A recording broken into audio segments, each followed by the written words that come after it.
It's another wonderful Sunday. Welcome to Iron Pot. My name is Aisha Ibrahim. Iron Pot is brought to you by the Ghana Revenue Authority, Goil PLC, Serene Insurance, Ghana Link Network Services, Meridian Port Services, and Phoenix Insurance. The show is proudly powered by the Ghana Ports and Harbours Authority-GPHA, and our media partner is the Business and Financial Times, BNFT.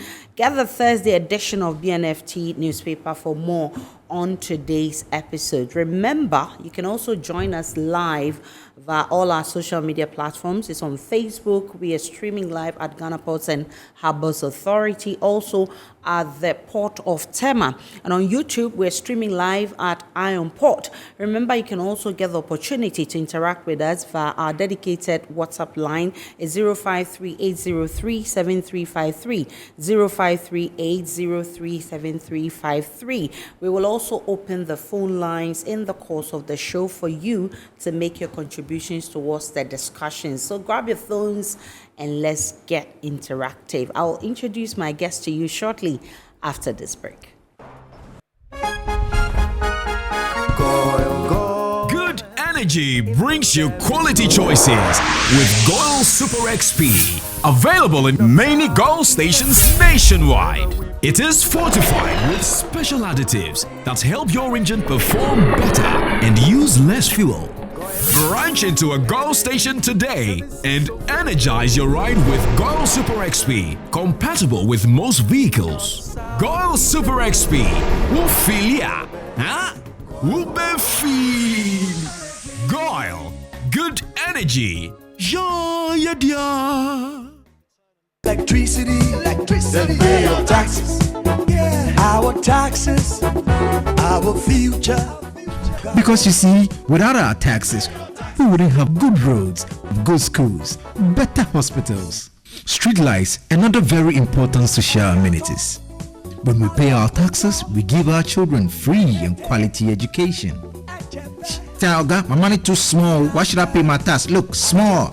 Salifo, it doesn't matter how small or big your business or income is. You still have to pay your taxes.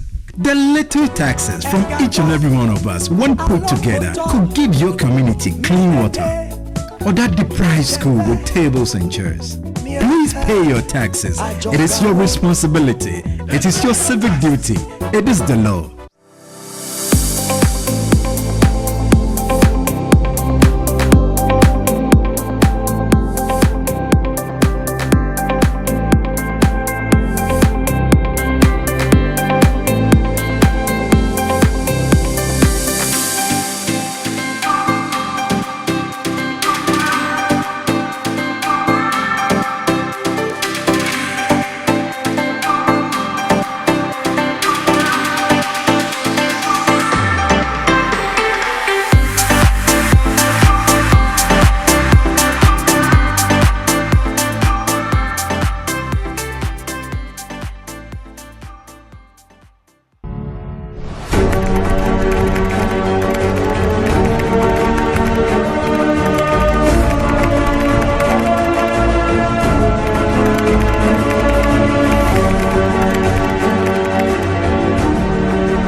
MPS Terminal 3 is Africa's new state-of-the-art container terminal at Tema Port. For manufacturers, agro-processors and traders, the new port means business can be done faster.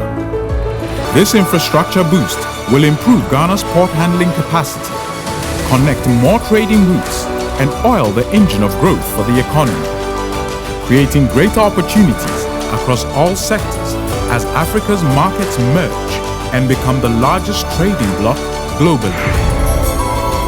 MPS, we connect, you thrive. Business and life can be like the sea sometimes. Sometimes serene, sometimes calm, sometimes turbulent, and at times it brings the unexpected.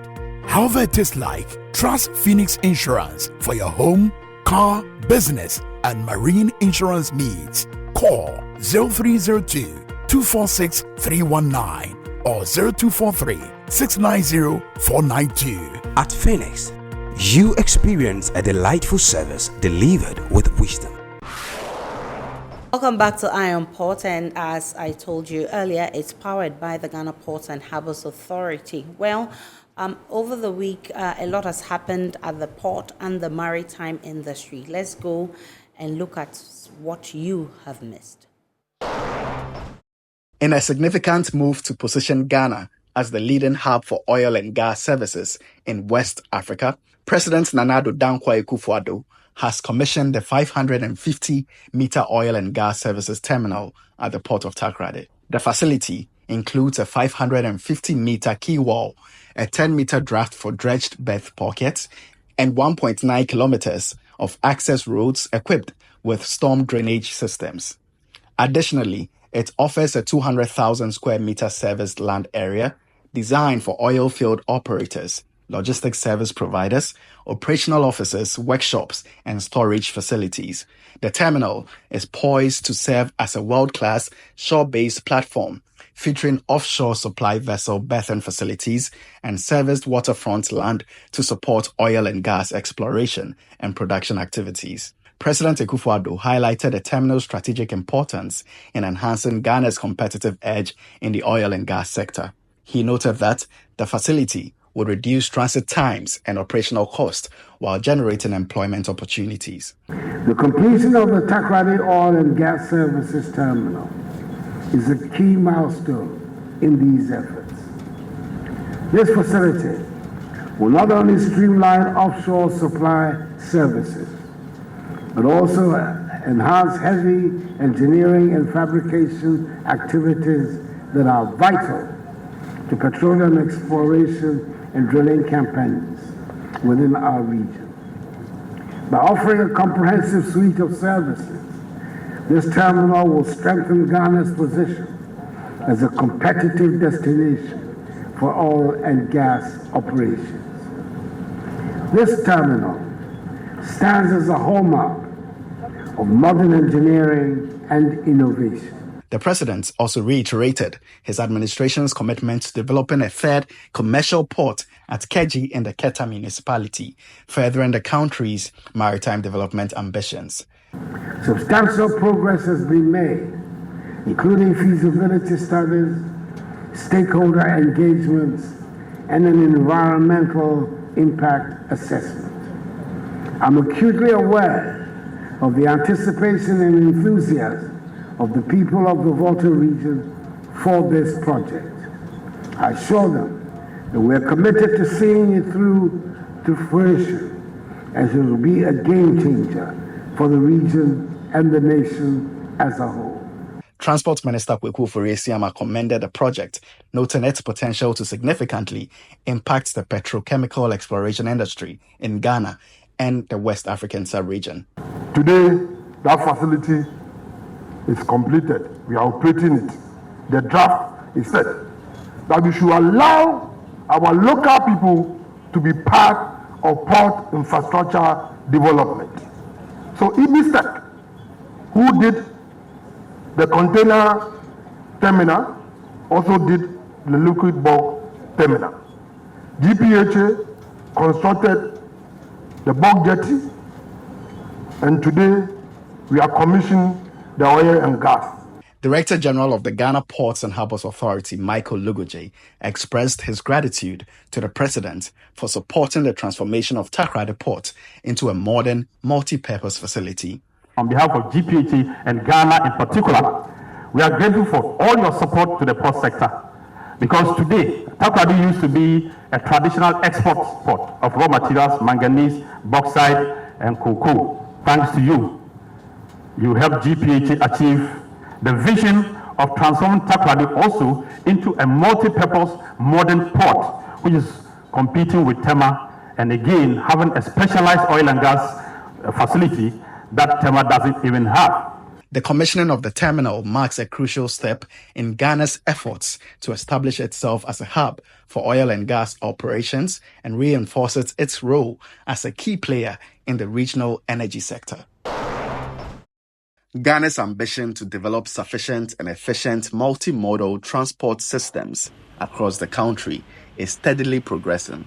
Last Friday in Tema, President Nana Addo Dankwa Akufo-Addo commissioned the much-anticipated 97-kilometer Tema-Mpakadan standard railway line. The president also launched 2 new diesel multiple-unit trains, which will be used for the shuttle service on that route, which includes stop points in Afienya, Shai Hills, Pong, Joapong, and Doyumu.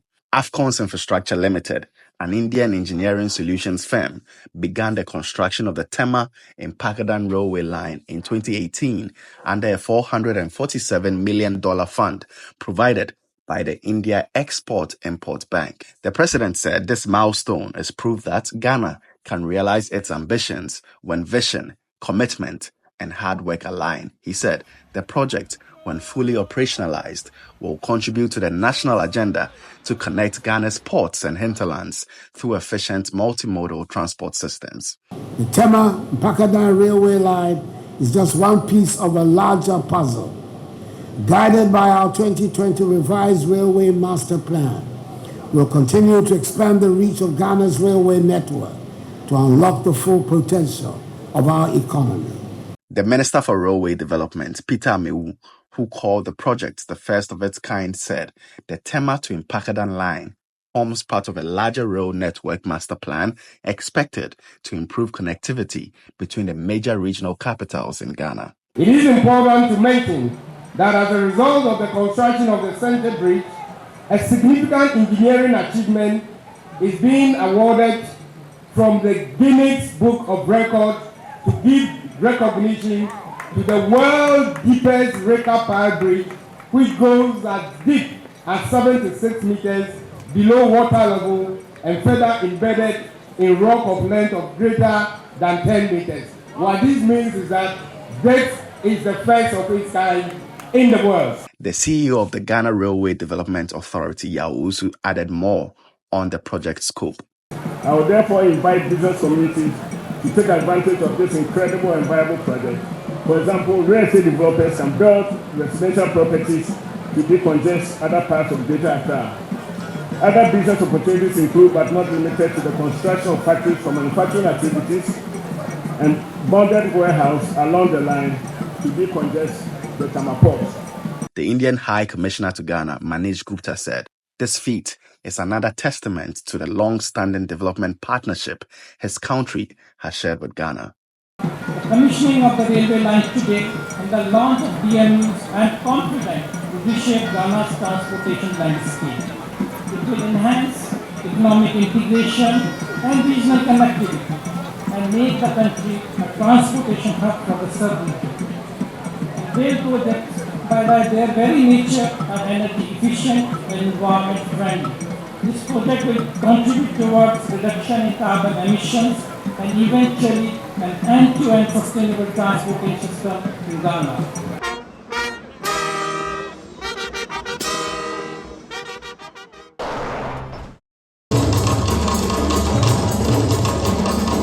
The 44th Annual Council and 19th Roundtable of the Ports Management Association of West and Central Africa has ended in Conakry, Guinea, with a call on member ports to institute measures that will make their ports user-friendly to the hinterlands or landlocked countries. Speakers at this year's conference were unanimous and resolute in their quest to see improved service delivery to the landlocked countries in the area of transit trade. Organized under the theme, Optimizing Access to the Hinterland, Challenges of Connectivity, Fluidity, and Reliability, the conference saw some 500 participants from member ports attending. Opening the conference was the Prime Minister and Head of Government Business in Guinea Conakry, Mr. Baouri. Équilibré, réparti sur l'ensemble du territoire et qui pourrait être. Other speakers at the conference included the Secretary General of PIMOCA, Jean-Marie Kofi, and the newly elected President, Dr. Abubakar Danchoho. My assurance to you is that we will do all in our capacity to uphold the objectives of the association towards enhancing the role of the maritime sector as an enabler of economic development and accessibility. Our quest to ensure that we have quite good economic development for the whole of Africa will not. We need to harmonize our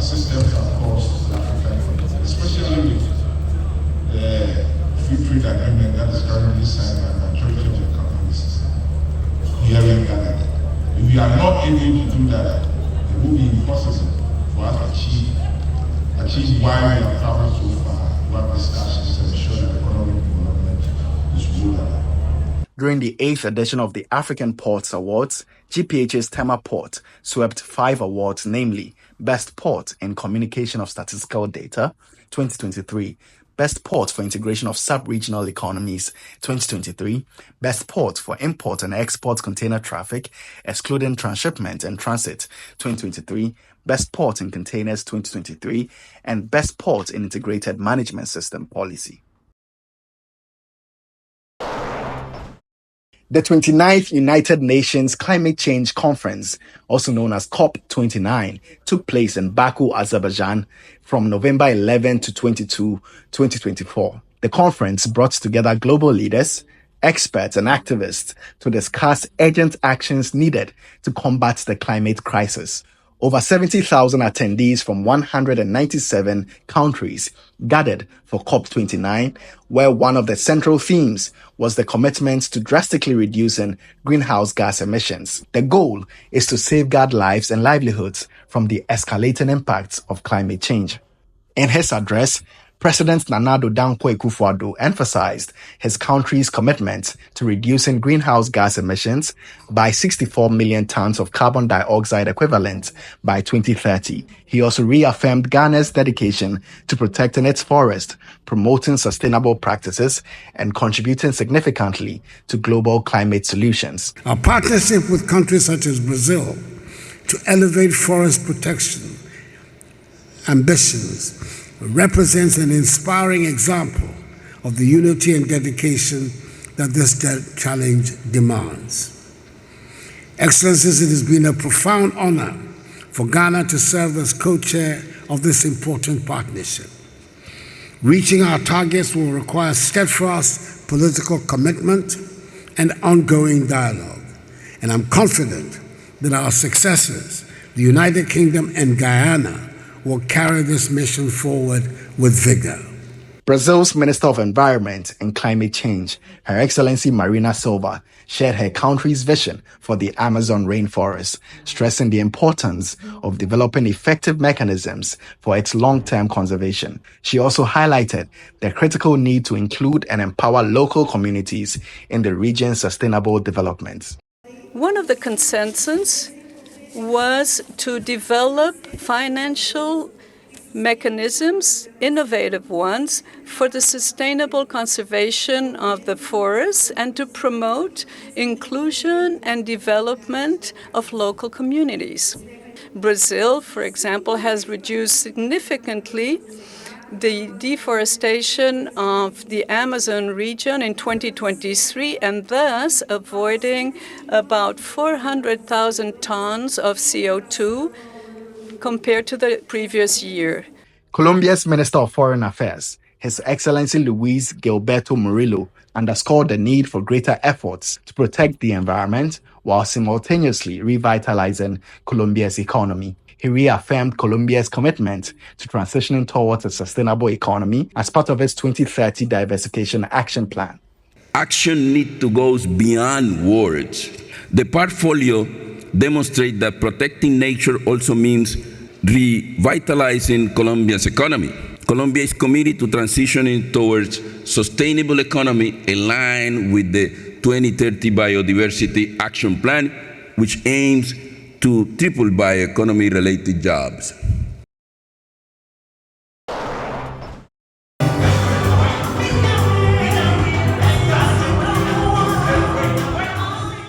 The management of Ghana Oil Company, Goil, has held its annual Thanksgiving service, which also doubled as a farewell ceremony to honor the Group CEO and Managing Director, Honorable Kwame Osei-Prempeh. The event, which was under the theme Celebrating the Grace of God, recognized Kwame Osei-Prempeh's remarkable contribution to the company during his tenure on the board since 2019. The ceremony, held at Assemblies of God Church in Accra, brought together government officials, stakeholders, industry players from various oil marketing companies, past executives of Goil, staff, and the general public. In a testimonial speech, the board chairman, Reginald Daniel Lai, lauded Honorable Osei Prempeh's pivotal role in spearheading key projects critical to the company's growth and expansion. These include the successful completion of a multi-million-dollar bitumen plant, a joint venture with SMB of La Côte d'Ivoire supplying bitumen to road contractors, as well as the inauguration of the 5 modern auto gas stations to promote environmentally safe vehicle fuel options. Since his appointment, Honorable Osei Prempeh has worked assiduously to retain the company's status as the oil marketing company of choice. Honorable Prempeh presided over the steady growth and expansion of Goil, showing resilience despite the discrete turbulence presented by COVID-19 in 2020 and 2021. Under his leadership, Goil has remained a crucial linchpin in the oil marketing sector and relied on by many state-owned institutions, agencies, and other quasi-government departments. In his farewell address, Honorable Kwame Osei Prempeh reflected on his 5-year tenure, highlighting milestones such as the establishment of Goil Bitumen and Goil Upstream, the introduction of the cylinder recirculation model in Tema and Kumasi, and the company's ability to fully repay loans for the bitumen plant throughout internally generated funds. I would like to thank His Excellency Nana Akufo-Addo, President of the Republic of Ghana, for giving me the opportunity to serve Mother Ghana through Goil. My almost 5.5 years at Goil has been a wonderful experience. Goil has seen expansion in the birth of Goil Bitumen and Goil Upstream. He expressed profound gratitude to the management and staff of Goil PLC for their professionalism and unwavering support, which he described as instrumental to the company's achievements during his leadership. I'm grateful to the management team for their professionalism and support that I enjoy. I am equally grateful to line and unit managers for their hard work. Permit me to thank my zonal managers who are the frontliners in the front for the work. They never let me down. I would also like to thank the entire staff of Goil for their love and cooperation that I enjoy. As part of the celebration, outstanding staff members were presented with citation in recognition of their hard work and dedication to the company.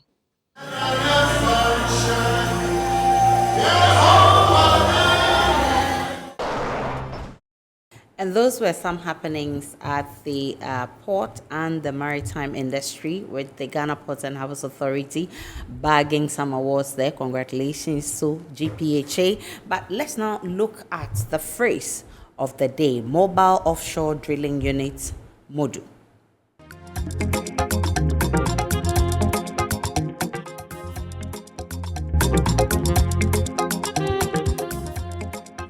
MODU stands for Mobile Offshore Drilling Unit.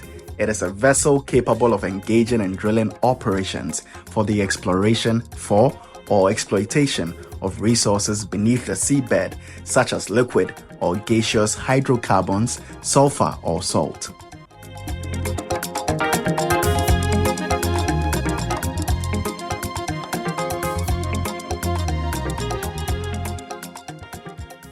In our health and safety tips today, we're looking at reflectors or high visibility clothing.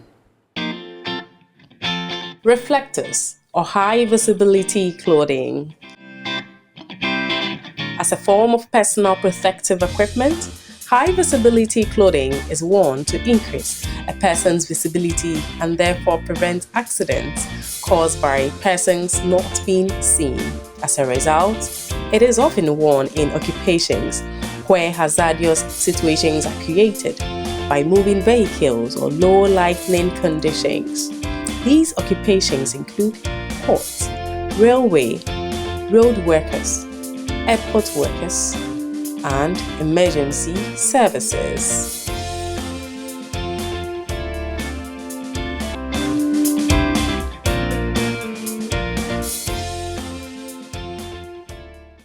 Welcome back to Iron Pot, powered by GPHA. Tonight, we're discussing a topic that's at the heart of Ghana's economic growth and development, the impact of continental trade on Ghana's export sector. As Ghana seeks to diversify its economy and increase its exports, the African Continental Free Trade Area, or ACFTA, presents a game-changing opportunity with a market of over 1.3 billion people and a combined GDP of over $3 trillion.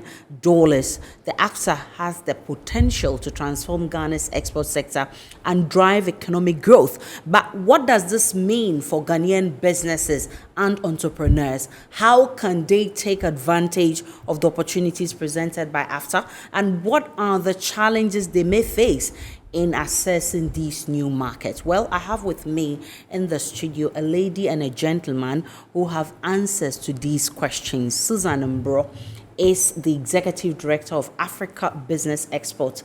And I've also been joined by Louis Yao Afo, who is the AU Technical Expert on SMEs and International Trade Practitioner. Welcome, lady and gentleman. Thank you. Thank you. I'm so happy to have you here. Of course, when we're talking about AFTA, we're all interested because that means that more money for Ghana, right? So I want us to start with statistics from GEPA. And the figures is showing that trade has increased significantly. Yes. I want you to provide insights into the key driving or the key drivers behind this growth. Okay, thank you very much, and good evening to our cherished viewers. Yes, and just a quick correction, I am the Executive Director for African Business Export Club. It's an association. Yes, I think that was omitted, but that's fine. So I can speak to the fact that there's been diversification in our export line. We can also look at the agribusiness investment diversification in the fact that according to GEPA, there's been about 625 new products that have been added to the export sector. And that is one key addition that we can talk about. We can also look at the strategic alignment of GEPA to AFTA. They happen to be, interestingly, in the same building.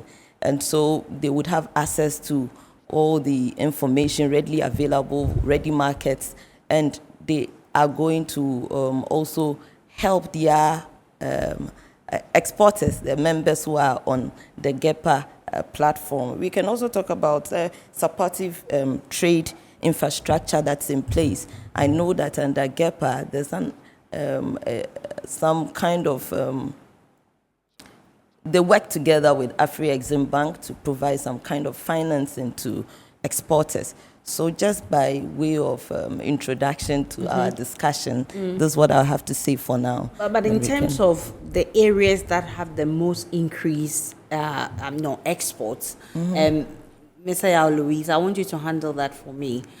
Which areas are we talking about in terms of increase in export? All right, good evening to your viewers. And good evening to Susan. So if you look at the first quarter of 2024, I think the statistical report from Ghana Statistical Service point the fact that we had trade surplus. The trade surplus, I say, it should be looked into context. So you had gold pulling the scale. 45%. Because that is, you recall that there was that gold for oil. No. So gold actually pulled. And then the other ones that followed, it could have, I think gold was about $29.7 billion. Then you had crude petrol, 12.2. And then cocoa beans, which is 5.1. And then cashew nuts, 1.2 billion. And then cocoa paste. I am very happy about cocoa paste because it is a value chain that if we really look at it carefully, it can really expand the revenue base. So yes, the component of this export drive or this export surplus was because gold took the lead.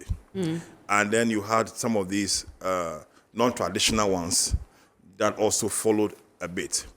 But touching on what Susan said earlier, I think GEPA expanded its, what we call the NED, the National Export Development Agenda they had. That was about 2 years ago they launched it. That it's a 10-year development plan to expand the non-traditional export commodities. But if you are referring to basically the surplus, which was between first quarter of this year, then it's gold that really pulled. But I am happy about the last one that has to do with the cocoa paste, so that it affords opportunity for people that want to go into that value chain. We used to really leave that part of the value chain to bigger companies, the likes of Ghana Cocoa Processing, the likes of Niche. But these days, you could see some SMEs who have decided to front that value chain. So, to me, I think this is what really pushed me most is the cashew nut and then the cocoa paste. Okay. And the non-traditional exports, what's their contribution, their overall contribution to the export growth that we're talking about? So if you look at what the statistics that we had, actually we had a total export of about, the whole value was about 207 billion.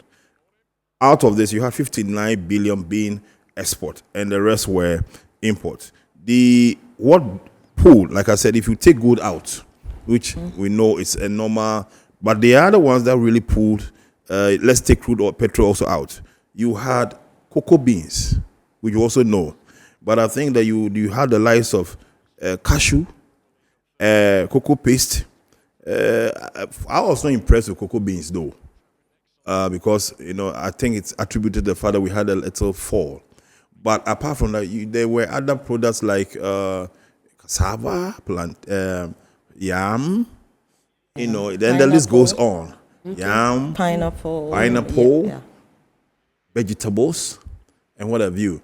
And also, we need to point out that most of these were not into the African market per se. It was outside, offshore. And so it gave, the exchange power. So once it gets out of Africa, the value of the exchange, you're going to have dollars coming in. So though the export was, we had surplus, it was not really looking into the African market. And these are some of the ones that pulled. But for that first quarter data that we have, I think that we give credence to cocoa beans, cashew nuts, cocoa paste, and then the other ones that we're not mentioning, pineapple and other normal agricultural products. With overall economic growth, I'm talking about Ghana's economic growth, what would you say, or how would you say it has actually benefited from AFTA? Okay, so reference again to what Louis just mentioned regards to the non-traditional export earnings of the country.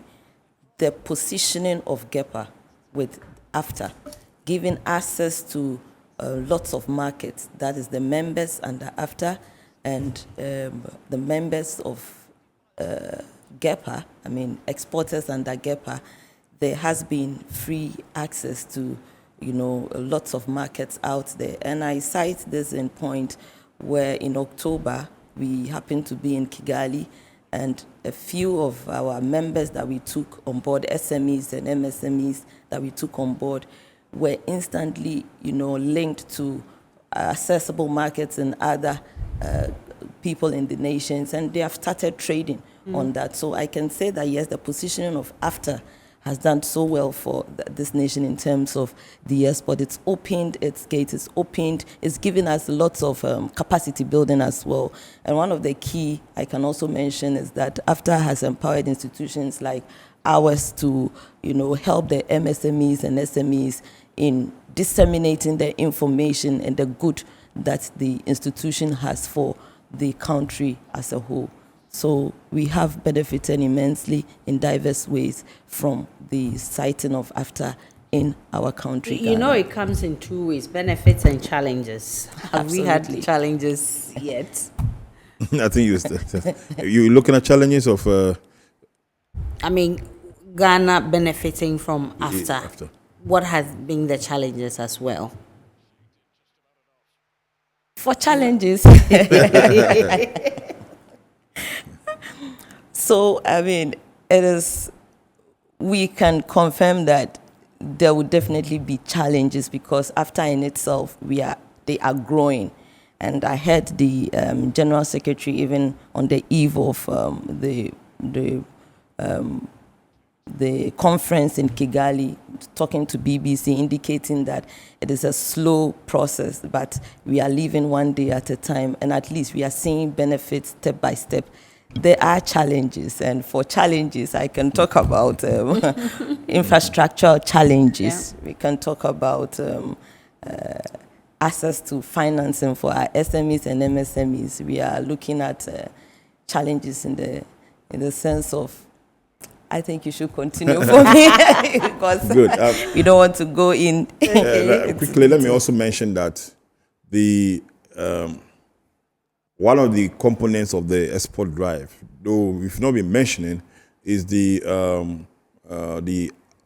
craft work, the art crafts. These are also gaining a lot of momentum. In terms of challenges that we think as a country, in terms of ASCFT, I think that Ghana launched its implementation strategy. That was about 2 years ago. I think we need to stick to its implementation, number one. The second area is that ASCFT is not an automatic panacea. It is more export-driven. Mm-hmm. Okay. Therefore, there are certain indicators. We call it BIAT, or boosting intra-African trade, to guide state parties or countries who are after me. Now, look, if you are implementing the ASCFT, make sure that you see these debtors, these signs pointing either you are really doing well or you're not doing well. And so some of the challenges that you cannot export if you don't produce.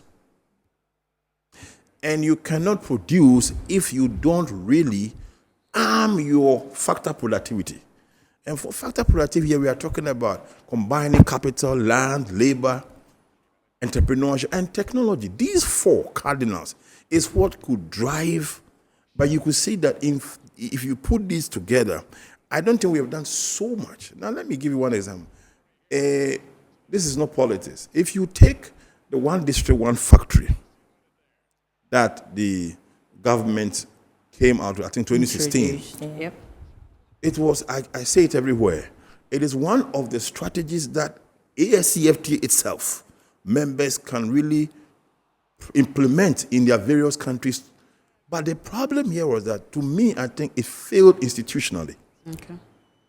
I don't know whether there was a gap between policy makers and then implementation on the ground. There was a gap. Because with the one district, one factory, the concept was to put the factor productivity. You identify a factory based upon where the resources are proximity. And then you develop the value chain. And so you realize that it decentralizes in terms of manufacturing and linking to industrialization. So when there was that cut, for example, if we have bamboo, why do we have to import toothpick? We have a lot of bamboo going towards central region, going towards Asinfosu, a lot. Therefore, the idea that if the one district, one factory was to work fully, you position, establish a plant, a factory there. I was happy to hear, for example, watermelon factory in Walwale. Mm-hmm. This is how the factor productivity will now drive the exports. But I felt that we have really not performed well when it comes to factor productivity, especially trying to manufacture, especially trying to build value chain, especially trying to export. And that is why if you don't export, then you'll be a victim of importation. So that challenge has been there. Okay. So now you want to add on? Yes. So it brings out the point of limited industrialization, in that most of our exports also saw that it was, done in its raw form, we couldn't even process most of the non-traditional exports that were sent out.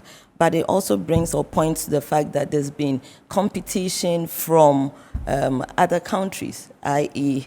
those in the outside the African region. So you will have Chinese company coming to set up, have the license to, and then the local company will go through a lot of hurdles to even get certification to produce. And at the end of the day, things that are even coming from China or otherwise in other nations will be more affordable to the people than the one that is produced here. Why? And that is what he has pointed to. That so there are so many, issues around it. Even though we see the broader daylight, it is going to work. Currently, we are not there yet, and that is the honest truth that we another can speak bigger to. challenge, quickly, is infrastructure, logistics, Yeah. infrastructure. You produce the goods. How does the goods move? Yep. So, two big challenge. One has to do with the free movement of persons angle, and then the infrastructure and logistics. So we call them trade-related infrastructure. Because the agreement says there should be free movement of persons. But Aisha, if we have signed that I have to move to your country, and we have, today they are launching the Africa Visa Index to show how the feasibility and the flexibility of our visa in terms of immigration moving. If you say that we should do intra-trade, if my goods are moving, then I have to move with my goods. So if there are so many restrictions, which makes it difficult for us to boost intra-African trade, it's a very important issue. So I think they are tackling that from a certain strong angle. They've come out with what we call an agreement or application system, where countries will say, okay, Ghana will say that I've listed about 13 countries, and those 13 countries, I'm going to give them visa-free or waivers. Another country says, okay, I've listed 20 countries. Though that shouldn't be, but it's a start from somewhere. Where in those days it was difficult to go to Seychelles without a visa. You have to go to the African Union. But now, Seychelles, you can pick your passport like South Africa. Yep. So they are gradually bridging that gap. Secondly, a very big issue is the logistics and infrastructure. Now, logistics is key. If you have produced physical goods, we are not talking about services, goods, and you want the goods to move to the next cross-border, if it's not going by road, then it's going by what? Is it apart from air? Then you're looking at rail, or you're looking at maritime. We don't own a lot of vessels. If you look at the route, the traffic, we don't own much. It's Switzerland. And even if we own, we don't have a lot of vessels. Why? Yeah. Because the vessels, they complain that there's not enough volume of trade going on here. So one person cannot move his empty ship and come and dock at Ghana, where we are not producing, to transport to where? So infrastructure is key. And if you realize, along the line, we had McDan Shipping signing an MOU with the AFTA Secretariat to transport or to ship AFTA products. So actually, very important is infrastructure. By rail, you realize that before AFTA, Ghana was looking at expanding the rail to the northern region. But on the inception of AFTA, I think the government wants to expand it to Burkina Faso, which is very, very important. I'm expecting that beyond Burkina Faso will have a GC with maybe the farthest, what do you call it, Dakar. Why? Because by air, the flight path, when you're going to the US or UK, the flight hits at Dakar, then straight to the Atlantic Ocean. So if we are looking by air, that pathway, then by rail, we can now go through from Burkina Faso. They are all north. Okay. And we expand the rail. In fact, we were talking about speed rails. Kwame Nkrumah had that vision where, in fact, I was told that Spain test was not even for settlement, it was for warehouses. So the rail would have moved all cargo containers without by road straight to where they are supposed to be. So it is important to have infrastructure in terms of logistics, and then also to have the free movement. I went to Kumasi recently, the Bankori, is it the town? Is it Bankori? Bankori or something. Okay. They are building inland port there. Because look, I could count, Kumasi is a business hub. I could count about, I decided to go by road because I wanted to have a feel. I could count over hundreds of containers moving in and out. So the inland port is to really bridge and also save time and save cost. So that has been a challenge not only for Ghana, but for the state parties, infrastructure, and the free movement of I'm sure as time goes on, we'll be able to mention some of the difficulties. I mean, with the challenges, is it the same with exporting to African countries, compared to Western countries? I would say yes and no. Yes, in the sense that, as you mentioned, there should be free movement of persons. If I'm moving with my goods, that is the order of the day. Yeah. But look at the challenge of border security. We are talking about, you get to borders, those who are moving their goods by road. You get to the borders, and because of regional issues, borders are shut. Are you returning with your stuff? Exactly. The same way, if you are going by air, and anything can happen. You can be, just asked to wait on for the next, and flight could delay, and then your goods will not get to your destination at the right time that you are expected to deliver. And if it is perishable, yes, you are going to face the consequences for that delayed flight. So yes, in terms of movement, free movement, you have a few. And like you said, the issue of visa. If we are issuing visas, I do not know how the international visa application, sometimes you go through some kind of hurdles to get your visa. Of course, if all your things are right, you wouldn't have a challenge. But again, why is it that the trust or the strong confidence is not in the Ghanaian people or the African people, that when you go, you come back? What's to do with that? So that is one that I can speak to on top of my head. But with the African countries, which country is the largest importer of Ghanaian goods? I think you've asked a very, very important question. I think that if you go by that angle, I'm not even sure that the ASCFTA can even give you, if you are looking at post-ASCFTA agreement, that data, I'm not sure even the Secretary has that data currently. Because currently, the volume of trade among Africans have not been strong. That is why there was this program called the Guided Trade Initiative. So the Guided Trade Initiative was like a market, as a kind of market entry program, where, we have signed into agreement, but so the countries came together and said, look, let's do a market entry program. That means 7 countries or 5 countries will come together and say, look, we want to have this guided trade where specifically we have identified certain goods that we have all liberalized. And then I ship to your country, you ship to my country. Once I've liberalized it, I'm supposed to enjoy certain tariff dismantling.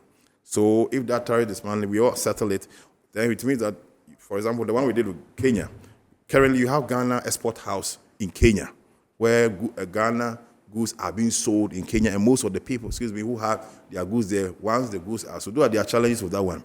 Today, it's a similar to what you have in like the China malls. So we have a similar like Ghana house, export house in Kenya. So you realize that at the end of the day, the guided trade afforded certain countries to ship certain itemized goods or listed goods among themselves. And that was successful. The ASCFTA itself also promoted a guided trade, the first one. That was also successful. So I think that it will be difficult at this time to say that Ghana has imported a lot from so it will be based upon the kind of liberalized product. Because, for example, if Ghana has not liberalized a certain product, I don't expect it to come from Nigeria or Cameroon. Rather, what we should be discussing also is looking at the comparative advantage. In other words, and that is where the issue is. If Ghana has a comparative advantage in terms of salt, why would Nigeria import salt from maybe Brazil when Ghana is here? If Ghana has a comparative advantage of wheat, why will Ghana import wheat when Nigeria can supply? That is what that is the nature of the way we are going to see the data. So if you look at Ghana Statistical Service, like you rightly pointed out, most of the export and import traffic is more looking outside. And you asked Susan a very important question, whether it's difficult to rather the challenges are the same. Intra-African trade. That is a very, very, very important question. That is what prompted the guided trade. Because, for example, there was one businesswoman, an Ethiopian, that initially complained at the inception around 2 years ago. Ethiopia is very good with coffee. Mm-hmm. We too, we have coffee. But the issue is, have we liberalized coffee? At the time, these legislative instruments were not really implemented. So if you go to the port at that time, you won't see it in our single window, the icons. Now you go to icons, you see what is after product. So she bought the coffee, and she was very, very uncomfortable because she said she paid every tariff. Wow. Why should it be so? Mm-hmm. So you realize that, one, if you don't have knowledge of the tariff offers that a country is providing, then it's a non-starter, because then you don't know which product must I even send there. That is one. The good news is also that now they've established what we call the e-tariff platform.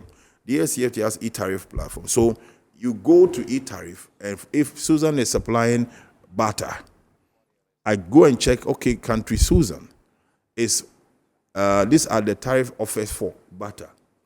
Ghana, rice. This kind of rice, maybe this type of rice, if you bring it to Ghana, these are my tariff regime for the next 5 years. If you have that armed information, it enables you to know the volume of bilateral trade that you will have with that country. I think that is where the issue is. So you won't have a certain data that shows that Ghana is importing this quantity of things for this country. I think it is at a gradual process. But if you are looking at the services side of the SCFTA, for that one, you can see that the financial services, you see EcoBank here. EcoBank doesn't have its headquarters here. You see MTN here. Mm-hmm. MTN is not the headquarters here. You see DSTV here. So the services side, you could see a lot of volume of traffic among ourselves compared to the trade. Mm. But Ghana has an advantage as the hub for after. How can Ghana leverage on this?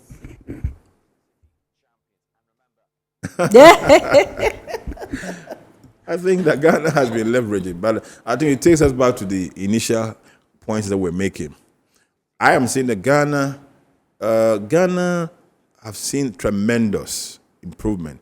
I'm not looking at the exports. I'm looking at the general perception of what you asked. Mm-hmm. We're among the few countries that really launch a policy framework.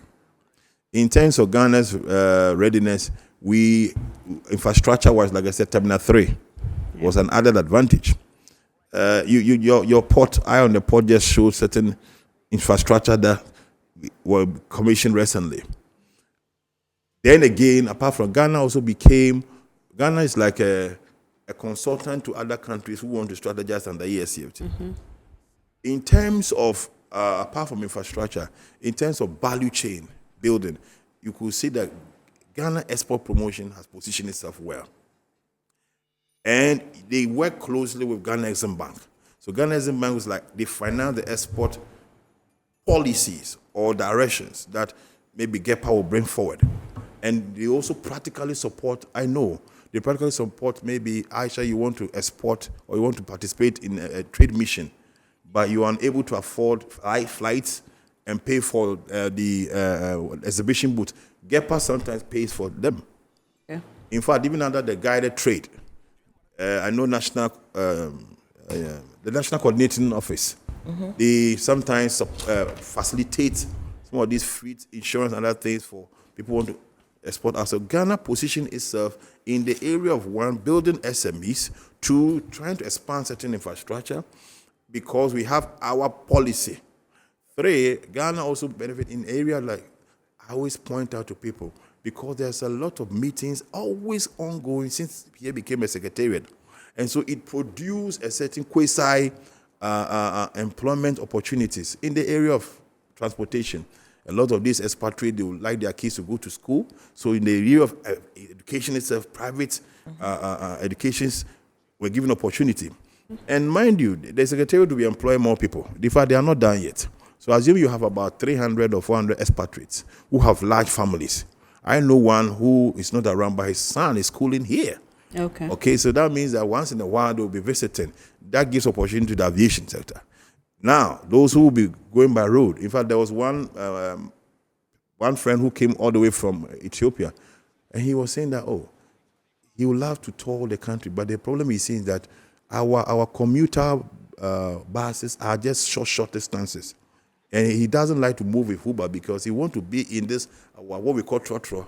Say that it will be moving from one end to another. He will be able to, tour the country. So we have been benefiting. The opportunity has been opened onto us. What we need to do is to ensure that we close the gaps. Journalists, you offer services. We call you professional body under the ESF, the professional service. If you are a chef right now, you feel that the journalism here is choked. You should be able to have a certain opportunity to go and establish your office in Tanzania. So Ghana itself, financially, under financial services and the ESCFTA, we have also benefited. Look at our ICT. You yourself, you can tell. We've expanded, we had 5G, we have the mobile money interoperability. The last time Gibbs took us through the journey so far, you could realize that Ghana has really, it's one of the hubs when it comes to financial services. Okay. And so we have benefited in those areas because we've seen the likes of Easy Pay making a lot of profit gains. Yeah. In the area of aviation, we've seen a lot of a lot of flights per week. The only area that we have not tapped much is inland ports. Okay. Where maybe, for example, you see, when you watch these Nigerian movies, you see a lot of these, they've treated their rivers like River Thames in UK. If Ghana, for example, if you take Odona. Odona could be a very good project. Why? Because you open Odona to Lavender Hill. Yeah. And then it goes all the way and build skyscraper hotels along it. If you take that project from there, if you go to Dakar, called Goil Island, tourism is part of ESCFTA. Okay. So, for example, if Ghana really means business, then we don't have to always go by road to visit Elmina Castle and Co. What do? We can decide to create artificial islands for these, castles, so that we don't go by road alone. Now, you rather go by boats from maybe Accra all the way to Cape. If you go to Dakar, it's earning revenue because you go by boat, it's about 45 minutes on the sea. And it's an island where there's business going on. And they don't have more castles than we do. Yeah. And we even have more older castles than they. But their concept of trying to benefit from the ESCFTA, and then they don't only have that side, they have what we call the Renaissance. The Renaissance Tower in Dakar, where it's, if you know the traffic of revenue. So, Aisha, you can't quantum or quantify all that Ghana has benefited, but these are few. But I think that we need to do more because we have a lot of products that needs to build value chains. I think, Susanna wants to add on. Yes, to add to all that Louis has said, I am of the opinion that we should intentionally build, export-oriented SMEs and MSMEs. In that way, we should build capacity like ABEC is trying to do. The members we are training them on exports because they have, the technical know-how, but they don't know what to do with it. And so we are trying to educate. And I know GEPA has come up with sheet rates, helping women in the SME space and MSME space to get their products carried across the borders of Ghana. So if we have more of such, we are going to help expand the export bracket that we currently have. That is one key thing I wanted to point out, Louis. Yeah. In all of this, one critical issue that I'm sure a lot of people are thinking of is what role government plays in ensuring that Ghana remains competitive in the Africa export market. That's something that I'll be exploring after this break. We need to hear from our sponsors. Remember, Iron Port is powered by Ghana Ports and Harbours Authority, sponsored by Goil PLC, Serene Insurance. Let's hear from them.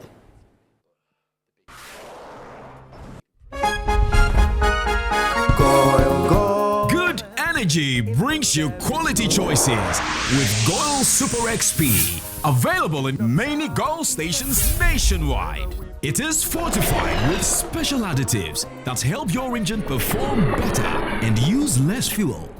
Branch into a Goil station today and energize your ride with Goil Super XP, compatible with most vehicles. Goil Super XP, Wufilia, huh? Wubefi. Goil, good energy. Yeah, yeah. Electricity, then pay your taxes. Our taxes, our future.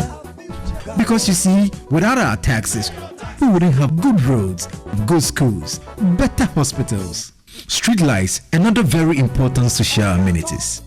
When we pay our taxes, we give our children free and quality education. Talga, my money too small. Why should I pay my tax? Look, small.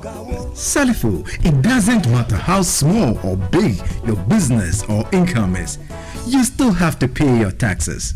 The little taxes from each and every one of us, when put together, could give your community clean water or that deprived school with tables and chairs. Please pay your taxes. It is your responsibility. It is your civic duty.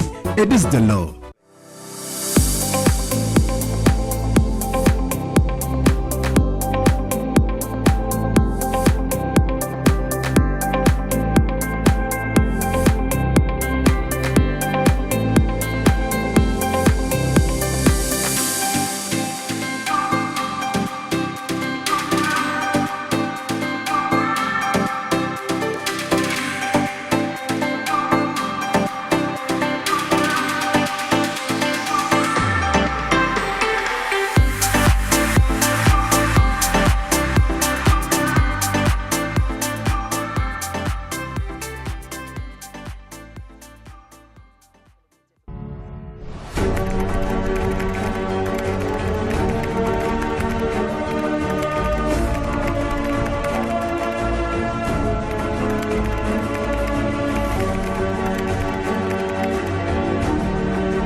MPS Terminal 3 is Africa's new state-of-the-art container terminal at Tema Port.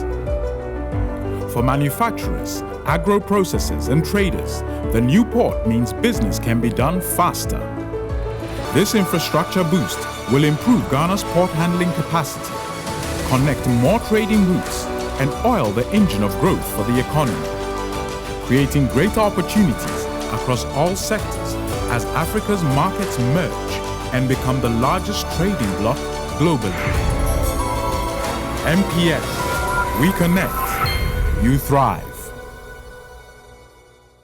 Business and life can be like the sea sometimes. Sometimes serene, sometimes calm, sometimes turbulent, and at times it brings the unexpected. However it is like, trust Phoenix Insurance for your home, car, business, and marine insurance needs. Call 0302-246-319 or 0243-690-492. At Phoenix, you experience a delightful service delivered with wisdom. Welcome back to Iron Pot, and if you just joined us, we're discussing the impact of the AFTA on export, and my guests have been so insightful and they've been opening our eyes to the topic. Before I went on that break, I was talking about how the role government plays in actually ensuring that Ghana remains competitive on the African export market. Susanna, you want to talk about this? I am of the view that the government should attract investment in strategic sectors, i.e. the PPPs, public-private partnerships.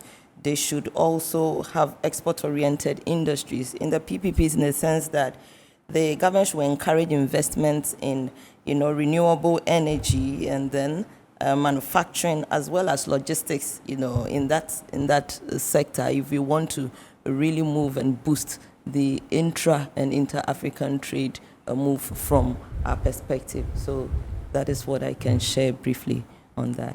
Yeah, also continuing from where Susan left, I think government's role should be at all fronts.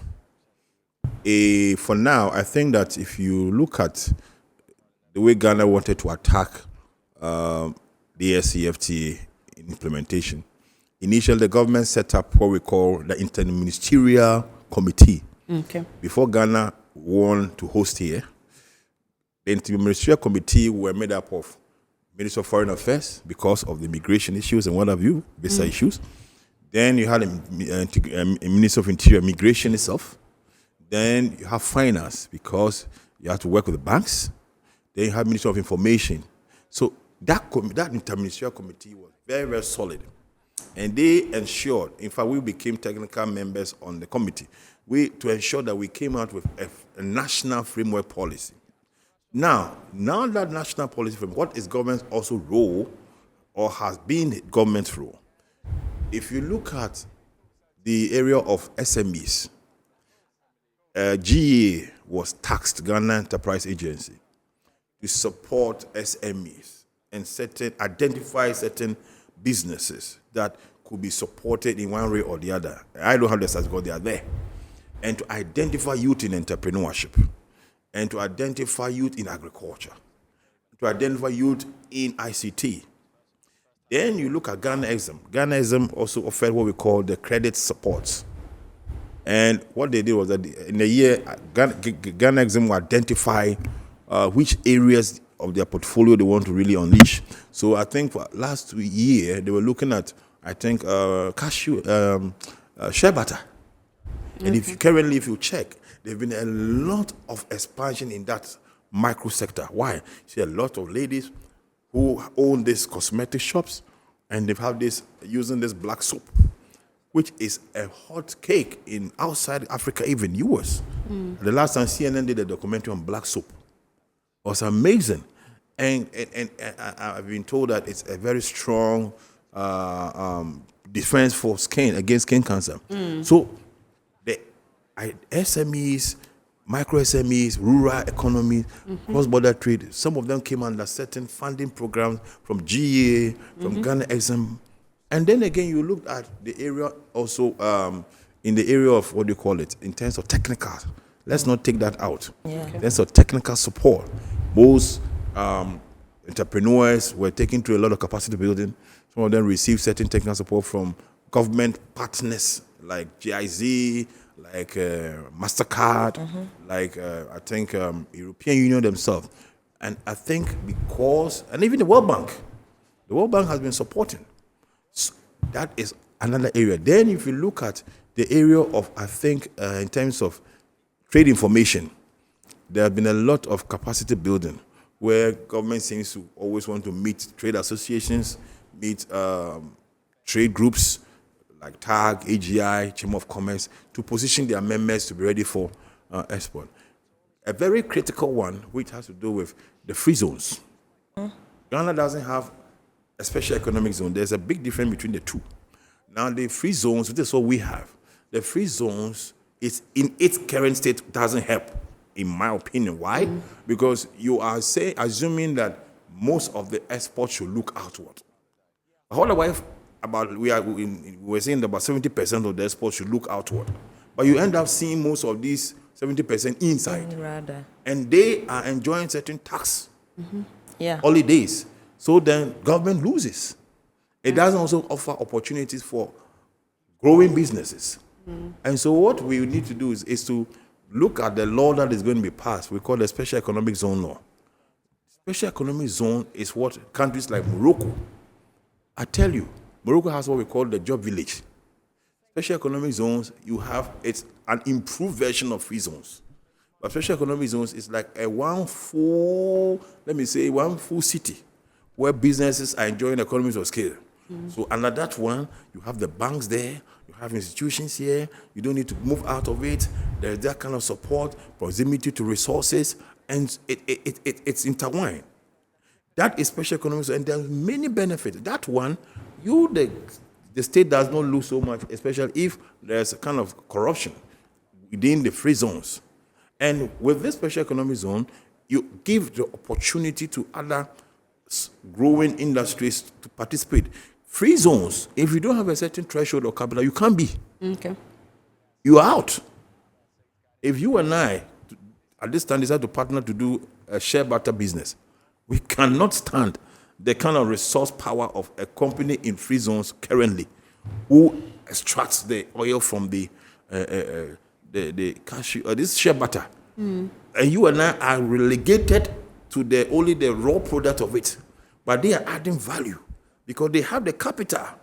And so if we do the special economic zones, it will enable conglomerate of SMEs who can receive government support to be able to compete with some of these foreign companies who have found themselves within the free zones because by virtue of their capital strength. That is what we need to look at, and that is what Morocco is doing. That's interesting. But let me ask you this. How can Ghanaian exporters, especially the small scale and medium enterprises, benefit from AFTA? Susanna? So, well, before I get to that, just to add to what where he ended, so what you're saying, in effect, is that we should government should leverage the AFTA Secretariat, the presence of AFTA Secretariat in Ghana to make some policy inputs that will favor you're asking the question. No, it's something that I have thought about, and clearly I think it's something worth considering so that we can boost the export figures in the ensuing years to come. So coming to your question, one key takeaway for me at the Biashara conference in Kigali was developing trading companies. And their roles are to aggregate MSMEs and SMEs so that they are going to do holistic export. And at the end of the day, the returns will be distributed accordingly. I think it's something worth considering in this nation because there's a lot of work for institutions like African Business Export Club alone to go around, training people, educating them on leveraging AFTA and its policies to get their staff out there to the exporting nations. Clearly, when we talk about the protocols on even women and trade, we talk about protocols on digital trade. It's something that we should really consider and then get ourselves fully immersed in this because it's going to create a bigger, landscape for us to increase our trade capacities. If Louis can have I agree with you. Aisha, in the same vein of the question you asked Susan, I think that it is very, very important to also realize that the ESCFTA Secretariat is coming up with what, in fact, they already have it called after trading companies, like she said. And their aim is to ensure that the very, very micro or SMEs or entrepreneurs, startups who have a certain sectoral performance or who have a certain value chain can form associations, okay? So they will have a collective bargain. Yeah. For example, if ASCFTA trading companies, let's talk about, let's say, tomatoes paste, you can have about 10 companies forming that after trading company within respective countries. So that what you do is that this time, instead of company, individuals becoming islands, you become an association of conglomerate for that sector. Yeah. So that maybe country B does wants this, want to product in bulk. Yes, products in bulk. It's not now that you are going to do it in fragments. So it becomes a market segmentation for you people. That after trading is very, very, very good opportunity, which associations should group their people. If you take that point even out of the way, the next area that we also have to look at is that you are looking at what we call Africa direct investment. Okay.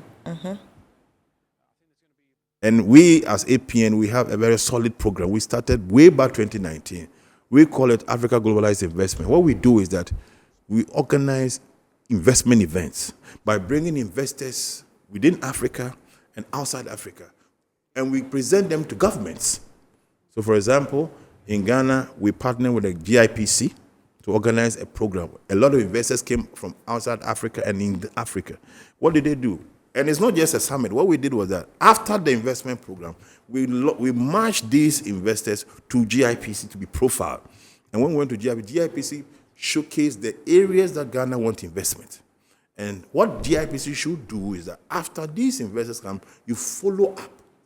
We're able to help the National Film Authority one way.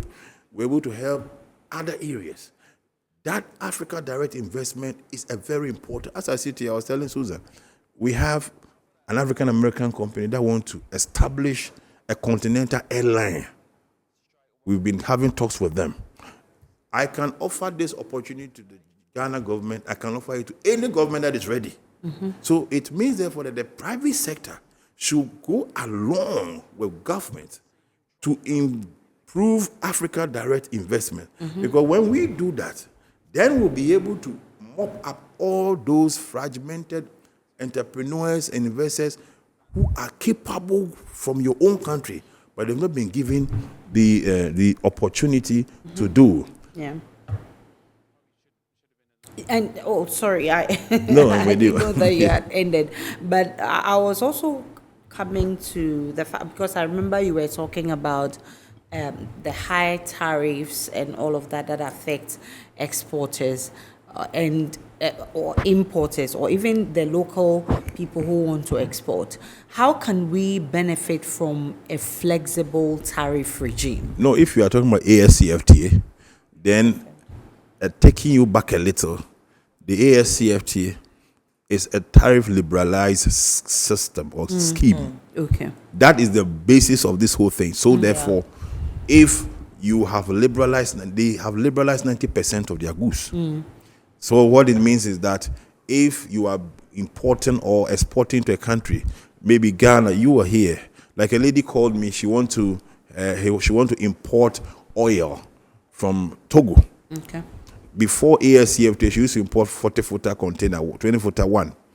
But she asked, and Ghana has liberalized that particular oil, cooking oil. So all that will happen is that she will come under what we call a tariff dismantling.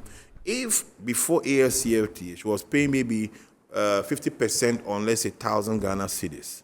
With the inception of ASCFTA, if Ghana is dismantling the tariff, maybe 30% per that year for 5 years. So it means, therefore, that she will now have the opportunity to bring about 3 containers. Why? Because she's not going to pay the original tariff or duties. That is the beauty of the ASCFTA tariff regime. And that tariff regime is not universal, meaning that countries have decided to peg themselves where their strength is. Ghana decided to go on tariff dismantling for 10 years. In fact, we went for the 5 years and we went back to ASCFTA and said, look, about 10 years. 5 years, but yeah, 10 years. What does that mean? That means, then these are the things we need to explain to exporters.